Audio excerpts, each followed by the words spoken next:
Welcome back to another episode of the Downsizing Roadmap podcast with your hosts, Jody Roscoe and Heather Fisher. We're talking about all things downsizing, from our own experiences with clients to guest experts. Let's make downsizing easier, one conversation at a time. Welcome back to Downsizing Roadmap. I'm Jody Roscoe. I'm Heather Fisher. And today we're going to talk about decluttering for a fresh start. Not just less stuff, but, a fresh start. So we talk a lot about our mindset and kind of getting dreamy about what our future is going to look like. And I think no matter where we are, that is something that we don't do enough. I don't think we do enough of, when we're younger, we think, oh, we're going to do this next and we're going to do this next. And then I think we kind of get into life and we just start taking one day at a time and what's going to come. And we don't really spend a lot of time thinking about, hey, what's next and where are we going to go and what's that going to look like? And so on this one, we're going to talk about doing that. Really, spending some time in your mindset around what the future is going to hold, and then looking at your stuff in your house and what you've got through that lens. Like, would I need these things if I'm changing my life? If I'm going to move to the beach, would I need these things, or what would I need? So, starting with really thinking about your mindset and your future of what that future is going to look like as a fresh start, not just looking at your stuff. Yeah, I think a lot of times when we're talking about downsizing, we're talking about a house not working for you or, needing some extra care. But really, there's a whole, phase where your house, physically might work for you. You're young, you're active, you're doing that, but just that maintenance of the house and the time and money to have a house that maybe was filled with, your kids and a busy life of sports and friends over of the kids and all of that, where it doesn't not work for you. But if you made it easier, downsized your things, downsized the house, what could you fill that space and time and resources with? Yeah. That you're choosing as that fresh start at a new phase in life. So yeah. Talk about that. Yeah, I think we're both in that phase, honestly. Absolutely. Your last child has just gone to college, right? And yeah. Ryan still has a couple years, but Maddie's already, gone to college the same as Lauren. And so this is the kind of stuff that we need to start thinking about. I'm not ready to move yet.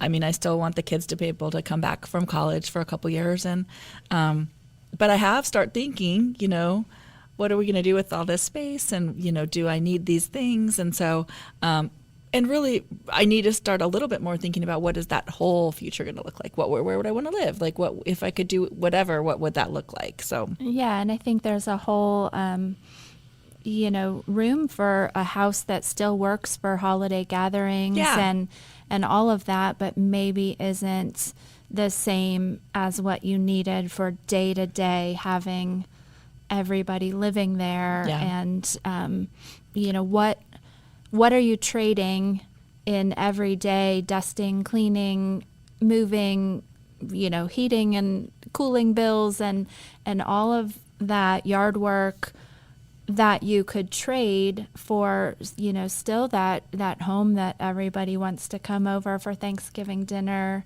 Yeah. But your day to day, is that trade? I think you're building that. Yes, trying to, for sure. That's awesome. We're working on that next step and that next plan that works for both of those. Yeah. But it's different than the house that, the kids were raised in and the needs of that for them to have, the basement for video games and the yard for playing with friends and all of that. So I currently know how many kids are in my house that are Ryan's friends by how many shoes are in the mudroom. Which is such a joy as a mom to just see that. There's a pile of shoes. When it's your own kids' shoes left by the door Totally constantly, you're like, get those shoes cleaned up. But when you see that it represents that they're, thriving and and having their friends over. You're like, oh, I love that. Yes. Pile them up, kids. It's so true. Yep. Yeah. It's so true. Yeah, but that won't be forever. And so what's gonna be next? So we just want to talk a little bit about, reframing your mindset around making space for what's next. And does some of this stuff not really need to go into that next phase of life? Yeah, and not delaying right. making those things, because if the opportunities are wide open, they narrow for all of us as our health changes and we age and all of that. So, well, and I think what happens too, when you've moved into the big house or the bigger, whatever that you're raising your kids with, there's plenty of places to put things and not think about them at all. Like, they aren't in your way. Yeah. They are just in the basement or in the attic or in the storage, area, or, the shed, whatever, garage. And they're not really irritating you, but you really shouldn't be keeping them. There's no need to keep them. So don't wait until you really are ready to make a change and then have to deal with that stuff all at once, maybe more quickly than you want to. Yeah. I think too, we have our in-person downsizing classes, and we ask people, questions, and they're giving us lots of input in that. And people, put words to, oh, I don't want to downsize because I still want the family here for holidays or whatever. And all of that is totally valid. But just make sure that you're not all encompassing, like, I love my junk drawer because I want the kids to come over for the holidays. Like, there's a lot you can do. Yeah. That is not the, get rid of everything, and, make sure you're not rolling all of your delay into one thing that you're not quite ready to make decisions on. One day of the year. And then just all of that. Yeah. And then just saying, oh, I don't need to deal with this right now because I'm going to stay here because we're having Christmas at our house or whatever. Yes. So, yeah. So some of the things that you can, as you're looking around at things and kind of through that lens of what's the next future going to look like and is this going to fit into it, would you even buy this again for the life you're living now, let alone the life that you're living in the future? I mean, I definitely have things, that went because my life is different now and I don't really need those things. My Barbie dream house is not with me anymore, but it was amazing at the time. Absolutely. As was mine. Yeah. I love that reframing of that question, because we ask that a lot, that would I buy this again? And I love that second part of it. Would I buy this again for the life I'm living now? Yeah. Because like you said, it doesn't mean it was a bad purchase. Right. Or it didn't serve you at the time. Yeah. But maybe it doesn't serve you anymore. Absolutely. Yeah. You can create a digital or a physical vision board for what your space should look like or your lifestyle could look like. So I have all kinds of Pinterest boards. I don't know if you have those or not, but when I get like my brain stirring about something, I just go create a new Pinterest board about that, whether it's the, family room or whether it's the, travel or whatever that is. But I do have a lot of those. But you can create, a visual, like you can create that like with tape and pictures, or you can create that visually. But I think it is helpful to put your visual ideas all in one place and kind of just have instead of words, visually it is different to look at it. I've tried to avoid the rabbit hole of Pinterest and not have all the Pinterest boards. So I don't do that, but I do a vision board every year, and I haven't always done that. And doing that, it does make such a mindset shift when you have that somewhere where you can see what those dreams are and what you're doing. All dreams or goals or plans come with a lot of mundane tasks to get there. But when you know why you're doing whatever it is that you have to, layer on top of each other to get to that goal, it's a lot more enjoyable because you know that reason and what the fun reward of that life that you're designing. Right. So if you're going to let go of, the bigger house and go into something smaller, is that smaller in the mountains or by a lake or at the beach? Or is that smaller still in your same town, but you get to travel and, do some other things, on your vacation time or whatever that looks like? What is it? And put it on a board and, work yourself towards it. Yeah. Yeah. Because when you're doing the tasks of going through closets and drawers and all of that, you know why, and you're excited about that. My grandpa bought a little Winnebago when he retired, and him and Grandma drove all over the country for a couple of years. Oh my I'm not sure that was her dream, because she was trying to cook eggs on a little propane burner, but he did, and they did, and they. How long did they do that? I think they did that 2 years, maybe. Yeah. Maybe a little longer. I don't know. Yeah. But I remember being in it a little bit. And yeah. It wasn't a long-term thing, but they did go and see a lot of things. A lot of people love doing that. No. I mean, my grandpa was a history buff, and he was like your own personal tour guide. I went somewhere with them every summer. And he would plan the whole trip, back when it was the triptychs and all of and you're turning the page and all of the things. And we had the AAA book to, whatever. But he would read up on everything. And so as we're driving, he's like, and we're passing this, battlefield and all he knew everything, and he loved doing that. So I get why the Winnebago was, his dream. Yes. Maybe not her dream, but they made it work for a little while. Awesome. But anyway, whatever your dreams are, put them on a board and go and move towards them, and then look at your house and the things that you have through the lens of that. Yeah. And back to episode we did a few weeks ago on those couples conversation. Sounds like your grandma and grandpa could have used that, but if you are defining it for yourself, if there is someone else involved in those dreams, it's a great time to just make sure you're working towards the same dream, or finding that mutual dream, so that you're both motivated and it's not just a chore of why are we doing this? Yes. Can really change things. Yes.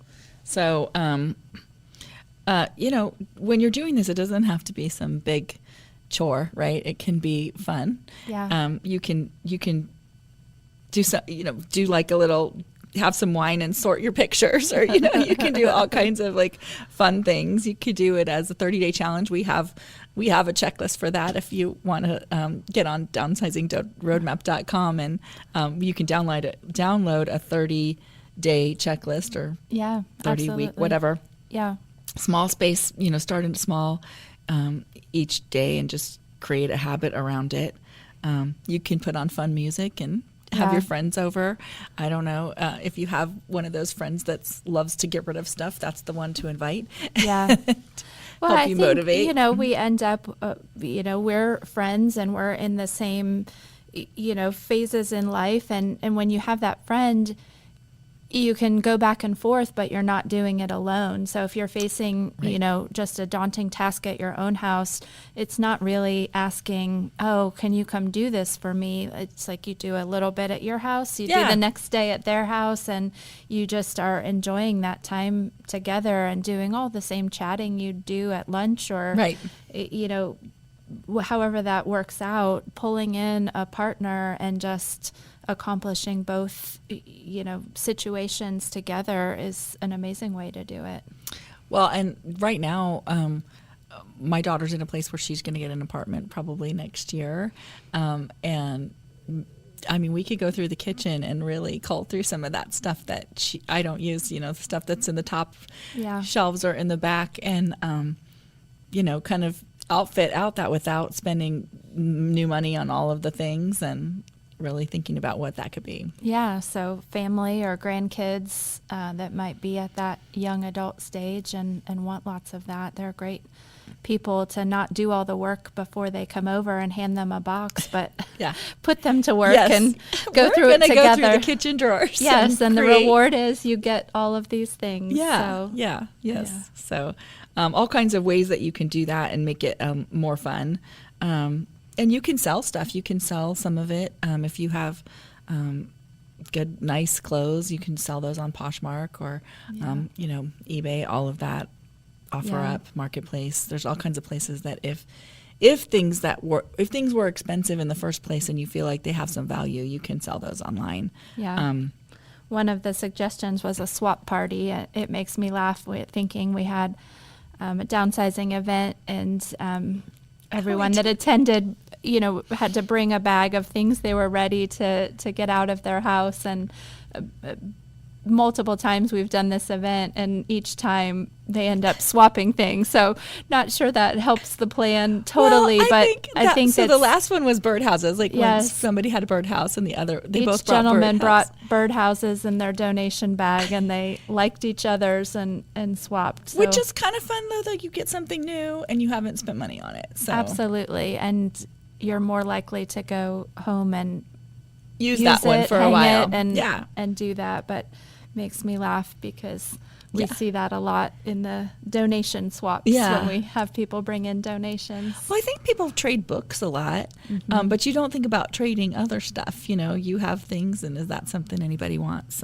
Yeah. And then, Facebook also has, those buy nothing places, so you can let things go there, people who actually really want it. I probably have told this story before, but I was cleaning out my Halloween stuff, and I had a bin of it, and it was stuff that the kids had used when they were younger, and I really wasn't putting out anymore. And so I just had a whole bin, and I just said free Halloween bin, and this lady came and got it, and a couple hours later she just texted me, and she's like, they've been playing with it for hours, and they're just having the best day. And that's amazing. It was just sitting in my basement, so it can make you really happy to share things with others. So.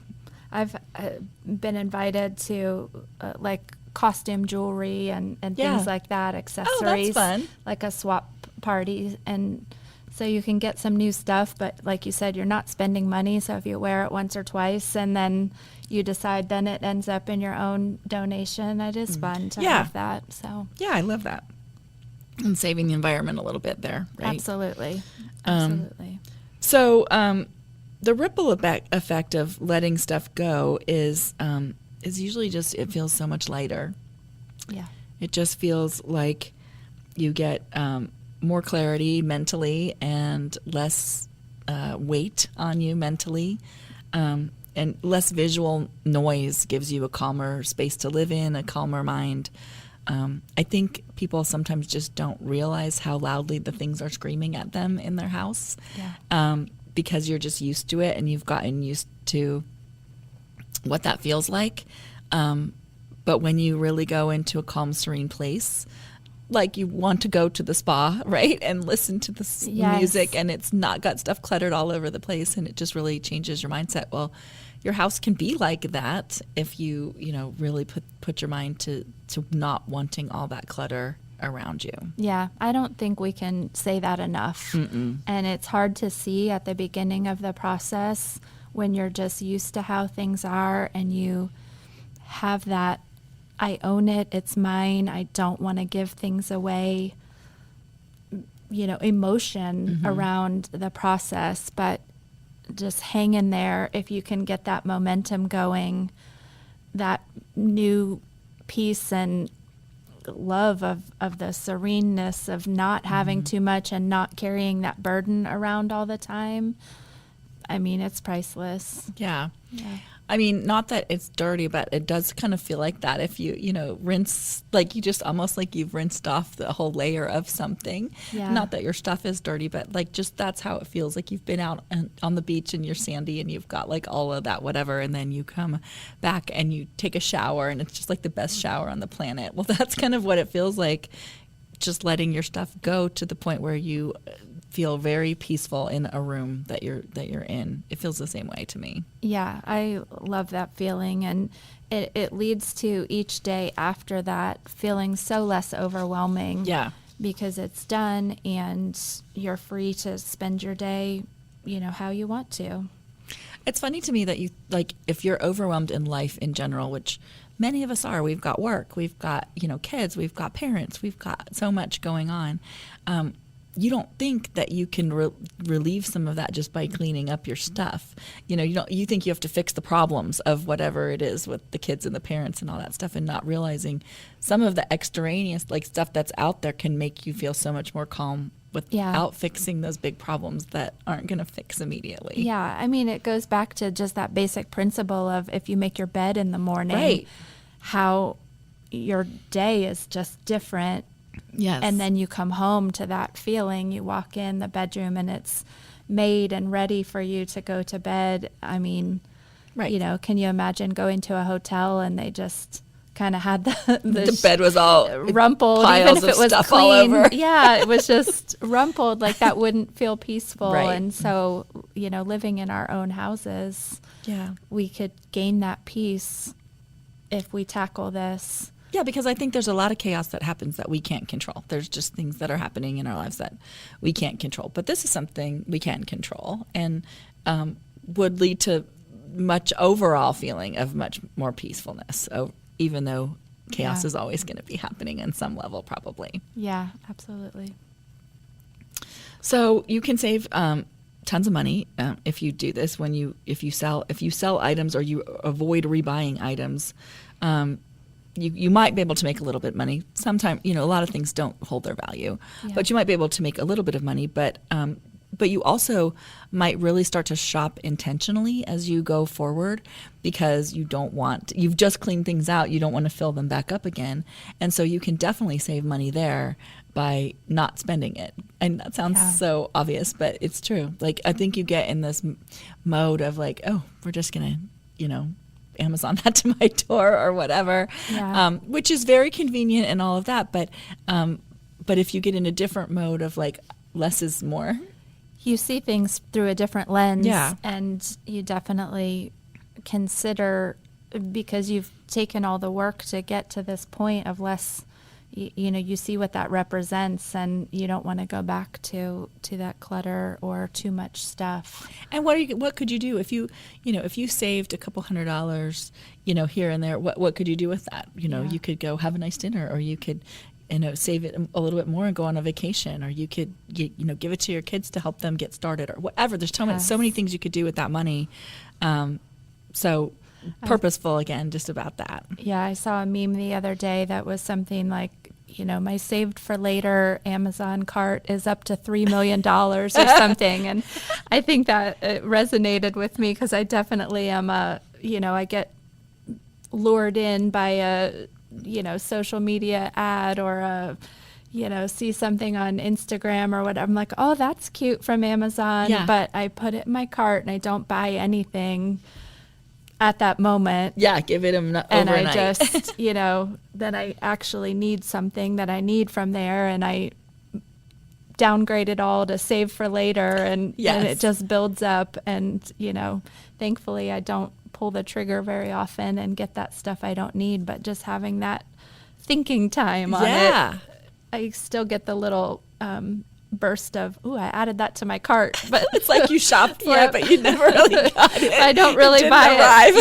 it. Yes, which is funny. okay. I don't. Yeah, because you'd be buried by Yeah. it. Yes. And then I go back and I scroll through and I'm like, I don't know. Why did I even want that? Yeah, So. just a whim. So and you gain time too. So not only money, but you gain time. So less stuff to move around, less stuff to clean around. According to the National Soap and Detergent Association, decluttering can reduce household cleaning by 40%. 40%. That's crazy. It's crazy, but I believe that. I believe it too. I believe that. Because if you You have to dust around pre-clean. tons of little, the pre-clean. I mean, My kids definitely have to. Well, one of my kids has to pre-clean before we clean. well, you know, whether you have someone coming in to clean for you or if you're doing it yourself, if there are so much stuff on the surfaces, you're not, whatever surface it is, you're not just wiping the rag, the sponge, whatever over it. You have to move all the stuff first and then clean all those items and Dust everything. yeah. So I think if the surface, whether that be the floor or, you know, counter surfaces, table surfaces, if they have a lot less, the cleaning of those surfaces Yep. would take so much less. Yes. You're just pulling out the vacuum and running it, not picking up all the things and piles Yeah. to do that first. And the less stuff you have, the more flexible you are. Like, you can pick up a move, you can travel, you can do more stuff if you can be more flexible with your lifestyle if you have less stuff. So so when you're thinking about all of this, think about what you might gain by letting go of stuff, not just space, but time, money, freedom. What things are you gaining? Yeah, opportunities too. I think we have seen several clients here this year that, they had a thinking of, well, I'll move, if that space I want opens up at the community they want, or I'll move if that perfect condo in the community I've had my eye on opened up. But they were ready for the opportunity because they had been they had been starting the downsizing process. And so when the opportunity came up, it was like, okay, yeah, go time. Yeah. And they got exactly what they wanted for their dream. Well, and I think when it's saving you time and all of that, you can use that time to figure out what the next thing is too. Mm-hmm. Like, as you're working through that, go look at ranch homes or patio homes or beach houses or whatever it is that you think you're going to do, RVs, whatever that looks like. Go look at them. Go see what, and you're like, oh yeah, I could do that, or yeah, no, I don't think that's actually what I want to do, or how much longer do I need to work till I get to that, or all of those things. Just answer some of those questions. Spend some of your time figuring out how to answer those questions, so that you can get yourself towards it, not just the stuff in your house, but all of it. Yeah, absolutely. So we have a free fresh start checklist. So downsizingroadmap.com, we have downloads for our different episodes. So check that out if you're thinking you want to do this, and start by getting dreamy. We always say start by getting dreamy, right? So you're not just letting stuff go. You're making space for joy and clarity and freedom and your next phase, right? What's that going to look like? Because it's not going to be the same. You're not going to need the same things. Yeah. Yeah. I don't need any lacrosse sticks anymore. I haven't needed those for a while. Yeah. But they're still in my garage, possibly. Yeah. Well, I think that empty nest, which we're both approaching, sometimes that connotation is, what will I do now, and all of that. And it's such a wonderful opportunity to go out and choose what that is, right, and be ready to do it, right, whenever that time gets here, and you're just ready, you have a plan, and in the meantime, it. you get to enjoy all of that freedom inside your space. Absolutely. In the meantime, so awesome. Well, we will be back next week with another episode, and as Jody said, check out our resources on downsizing-roadmap.com. See you next time. Thanks for joining us on the Downsizing Roadmap podcast. If you found this episode helpful, be sure to subscribe, leave us a review, and share it with someone who might need a little downsizing inspiration. Have questions or ideas for future episodes? Visit us on our website, www.downsizingroadmap.com. Until next time, let's keep simplifying and moving forward.